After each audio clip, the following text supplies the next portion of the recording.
এত তাড়া কিসের? বাবা বাবা বাবা বাবা, তোমরা তিনজনেই বস্তা ভরে এনেছো, আমি খুব খুশি।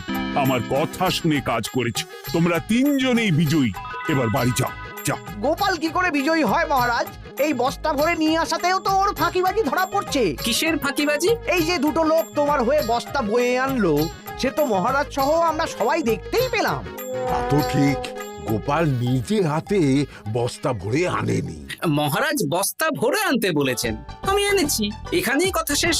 আমি কাকে দিয়ে বস্তা ভরালাম, কে আমাকে সাহায্য করলো, সেসব তো কোনো শর্ত আরোপ করা ছিল না। কিন্তু পরীক্ষাটা তো কে ফাঁকিবাজ সেটা প্রমাণ করার পরীক্ষা। এখানে তো তুমি ফাঁকি দিলে গোপাল। এটাও ঠিক কথা, তাহলে গোপালের শাস্তি পাওয়া উচিত।